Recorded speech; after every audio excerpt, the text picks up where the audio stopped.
Hello students, आज हम discuss करने वाले हैं इंपॉर्टेंट स्ट्रेटेजीज के बारे में कि कैसे आप विद इन द 6 मंथ्स अपना जो गेट स्कोर है उसको इम्प्रूव कर सकते हो और गेट को अच्छे रैंक के साथ क्वालिफाई कर सकते हो।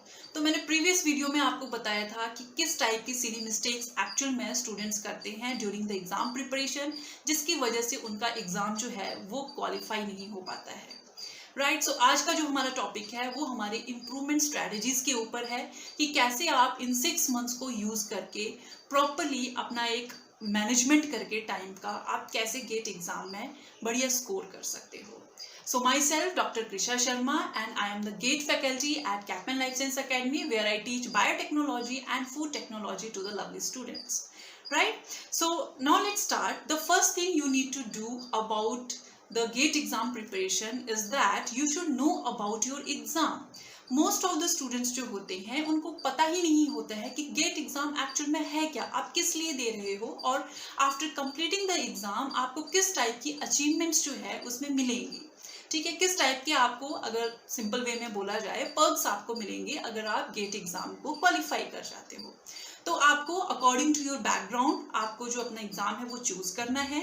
ठीक है, and according to the syllabus, respected syllabus which is given by the GATE, वो आपको सेलेक्ट करना है एंड देन उसके लिए प्रिपरेशन स्टार्ट करनी है।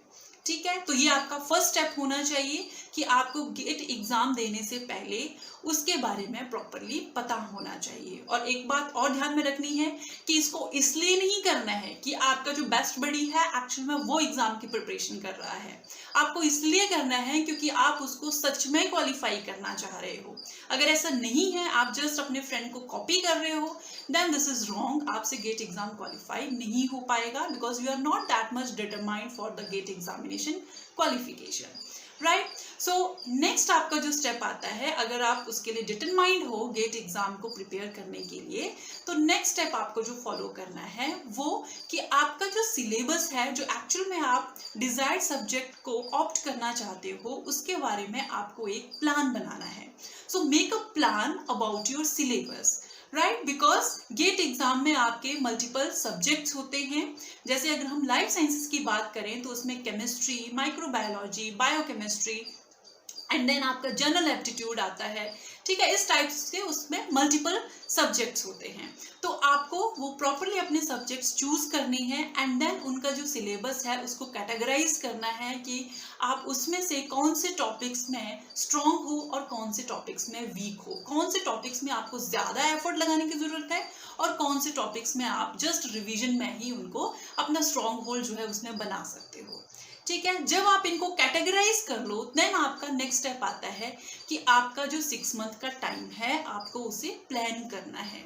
ठीक है, see the reality here is that 6 month it's not that much. आप ऑलरेडी 6 मंथ जो है लूज कर चुके हो गेट एग्जाम प्रिपरेशन के लिए, तो 6 मंथ जो आपके बचे हैं उसमें आपको ज्यादा टाइम पीरियड जो है एग्जाम प्रिपरेशन के लिए देना पड़ेगा। तो यहाँ पर आपकी जो टाइम मैनेजमेंट है वो बहुत ज्यादा इफेक्टिव रोल प्ले करेगी, क्योंकि जितना ज्यादा टाइम आप गेट एग्जाम प्रिपरेशन के लिए दोगे उतना ही बेटर आपकी स्ट्रॉन्ग होल्ड होगी टॉपिक्स के ऊपर और उतना जल्दी ही आप अपने सिलेबस को कवर करोगे। ठीक है, तो ये आपको ध्यान में रखना है कि आपके जितने भी सिलेबस के टॉपिक्स हैं आपको उनको टाइमली कंप्लीट करना है एंड आपका जो टाइम है उसमें वेस्ट नहीं होना चाहिए। अब टाइम को वेस्ट होने से कैसे बचाना है ये हम देखते हैं। तो उसमें आपका नेक्स्ट स्टेप आता है कि जब आपने डिसाइड कर लिया है कि विद इन 6 मंथ्स आपको प्रॉपरली स्टडी करना है, तो उसमें आता है कि आप किस टाइप का स्टडी मटेरियल एक्चुअल में चूज करते हो। तो एक चीज ध्यान में रखनी है आपको ज्यादा क्लटर्ड जो आपके टॉपिक्स हैं उनको नहीं पढ़ना है। फॉर एग्जाम्पल, कुछ स्टूडेंट्स जो होते हैं बड़े बड़े ग्रंथ जो होते हैं वो उठा लेते हैं स्टडी करने के लिए और उसमें से वो रैंडमली जो टॉपिक्स होते हैं, जो इन्फॉर्मेशन उनको नहीं पढ़नी है उसको भी पढ़ने लग जाते हैं, जो एक्चुअल में गेट में रिक्वायर्ड नहीं होती है सिलेबस में। तो आपको ऐसा नहीं करना है। आपका जो स्टडी मटेरियल होना चाहिए वो वाइजली चोजन होना चाहिए। आपको रैंडमली कहीं से नहीं पढ़ना है। जैसे आपको कोई रैंडम विकिपीडिया में आर्टिकल मिल गया आपके टॉपिक से रिलेटेड तो आपने उसको उसको स्टडी कर लिया, ठीक है। आपको गूगल में रैंडमली कोई ऐसे ही पेज मिल गया तो आपने वहां से स्टडी कर लिया, ऐसा नहीं करना है। आपको ऑथोराइज्ड जो आपकी बुक्स हैं वहां से पढ़ना है, या फिर आपके जो स्टडी नोट्स जो आपने खुद से बनाए हुए हैं after the studying the topics, आपको वहां से पढ़ने हैं। तो जब तक आपका जो रिस्पेक्टेड स्टडी मटेरियल है वो ऑथराइज्ड नहीं होगा, तब तक आपकी स्टडी जो है वो इफेक्टिव नहीं होगी। और जब आप रैंडमली बहुत सारे टॉपिक्स पढ़ोगे जो आपको गेट के लिए रिक्वायर्ड नहीं है, तो उससे आपका टाइम वेस्ट होगा। सो टाइम वेस्ट होने से बचाने के लिए आपका एक ही तरीका है कि आपके जो टॉपिक्स की आपने लिस्ट बनाई हुई है उसके सामने आप अपने रेफरेंस की बुक्स लिख दीजिए कि ये वाला टॉपिक जो है आपको इस पर्टिकुलर बुक से पढ़ना है, ठीक है। एंड देन आपको अपनी जो स्टडी है उसको स्टार्ट करना है for the GATE exam preparation के लिए। अब आपका टाइम मैनेजमेंट जो है वो सेट हो चुका है, आपका स्टडी मटेरियल जो है वो भी सेट हो चुका है, आपने चूज कर लिया है कि आपको उसको कहाँ से पढ़ना है। अब नेक्स्ट स्टेप जो आपका आता है, आपको अपनी स्टडी जो है वो स्टार्ट करनी है। तो उसके बाद आपको जो नेक्स्ट स्टेप है जो ध्यान में देना है वो ये कि जब आप कोई पर्टिकुलर टॉपिक फिनिश करते हो तो उसको असेस करना है, ठीक है। उसके जो क्वेश्चन आंसर जो उससे रिलेटेड हैं आपको उनको प्रैक्टिस करनी है, because practice makes the person perfect, ठीक है। तो आपको इससे क्या पता चलेगा कि आपने जो टॉपिक एक्चुअल में पढ़ा है उसके क्वेश्चंस आप इजीली सॉल्व कर सकते हो, ठीक है। तो आपको यहाँ पे क्या करना है, प्रैक्टिस करनी है। और अगर आपको प्रैक्टिस में आपके मार्क्स जैसे कम आते हैं तो उसमें आपको अपना हाथ लूज नहीं करना है, आपको एक्चुअल में फिर से अपने उस रिस्पेक्टिव टॉपिक को रिवाइज करना है एंड देन उसका अगेन फिर से जो सेम साइकिल है आपको फॉलो करना है। जैसे आपने रिवाइज किया उसके क्वेश्चंस को फिर से प्रैक्टिस करो एंड देन आप क्या करोगे, फिर से अगर आपको नहीं हो पाता है वो, देन उसको फिर से आप क्या करोगे, रिवाइज करोगे। तो ये जो आपका रिवीजन साइकिल है ये आपका चलते रहना चाहिए। नेक्स्ट जो आपका टॉपिक आता है वो ये है कि आपको एक पर्टिकुलर टॉपिक में स्टक नहीं होना है। जैसे कुछ बच्चे होते हैं जिनका स्ट्रॉन्ग होल्ड होता है सम टॉपिक्स में और जिनका वीक होल्ड होता है ऑन सम टॉपिक्स, वो एक्चुअल में क्या करते हैं, उसी वीक टॉपिक को पूरा टाइम पढ़ते रहते हैं, ठीक है। ऐसा नहीं करना है। कई बार ऐसे होता है कि माइंड में ब्लॉकेज लग जाती है, आप जितनी ही कोशिश करो कि जितना ही रिवाइज करो वो टॉपिक आपको समझ में नहीं आता है।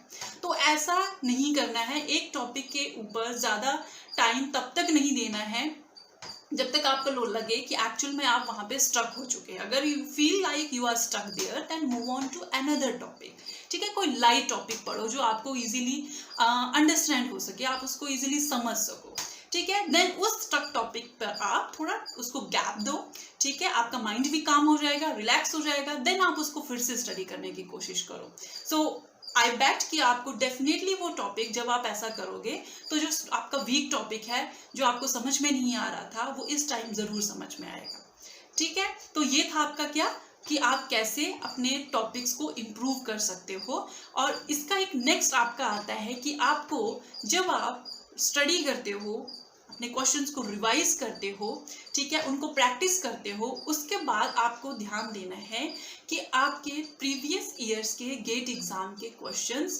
कैसे आए हैं, आपको वो भी पता होना चाहिए। तो इससे क्या पता चलेगा, आपको क्वेश्चंस का स्टाइल पता चलेगा कि एक्चुअल में गेट एग्जामिनेशन में एग्जामिनर क्वेश्चन पूछता किस टाइप से है। तो कई बच्चों को एक्चुअल में पता नहीं होता है किस टाइप के क्वेश्चंस आते हैं और जब वो एग्जाम में बैठते हैं तो एकदम से पैनिक हो जाते हैं, ठीक है। तो पैनिक नहीं होना है। आपके जो प्रीवियस ईयर्स के क्वेश्चन है फ्रॉम 5 इयर्स टू 10 इयर्स, आप उन सबको स्क्रीन करो, देखो क्या पैटर्न है आपके क्वेश्चंस का और उसके अकॉर्डिंग जो आपके क्वेश्चंस हैं उनको सॉल्व करो। प्रीवियस ईयर्स के क्वेश्चंस को भी सॉल्व करो और जो टॉपिक्स आपने पढ़े हैं उससे रिलेटेड क्वेश्चंस को भी आप सॉल्व करो। इससे आपकी और ज़्यादा जो प्रैक्टिस है वो इम्प्रूव हो जाएगी, ठीक है। तो ये आपका बहुत इंपॉर्टेंट टिप्स हैं जो आपको फॉलो करने हैं विद इन द 6 मंथ्स। आप उसमें सिर्फ आपका एक ही फोकस होना चाहिए, आपको टॉपिक्स स्टडी करने हैं, आपको टॉपिक्स रिवाइज करने हैं एंड आपको टॉपिक्स प्रैक्टिस करने हैं, ठीक है। तो जितना जल्दी हो सके अगर आप सिलेबस कवर कर सकते हो अपना उसको करो। रिवीजन के लिए टाइम दो उसके लिए, because revision is also important. उससे आपकी स्ट्रॉन्ग होल्ड जो है वो और ज़्यादा स्ट्रॉन्ग होगी टॉपिक्स के ऊपर, ठीक है। एंड उससे आपका जो एक इम्प्रूवमेंट है गेट एग्जामिनेशन के लिए, आपका कॉन्फिडेंस जो है वो और ज़्यादा इन्हांस हो जाएगा, ठीक है। सो आज के लिए आई गेस इतना काफी है। नेक्स्ट वीडियो में मैं आपको बताऊंगी कि किस टाइप की मिस्टेक्स आपको नहीं करनी है during the attempt of your GATE examination, क्योंकि कई बार बच्चे जो होते हैं वो गेट एग्जाम सेंटर में जब पहुंचते हैं तो वहां पर उनके साथ कुछ कुछ हो जाता है, ठीक है। तो कुछ कुछ कॉम्प्लेक्सिटीज हो जाती है वहां पे, जिसकी वजह से वो पैनिक हो जाते हैं, एनेक्सियस हो जाते हैं, या फिर वो उनको ब्लैकआउट हो जाता है। तो उसके लिए मैं आपको टिप्स दूंगी कि वो आप कैसे अवॉइड कर सकते हो। तो आज के लिए इतना काफी है। धन्यवाद।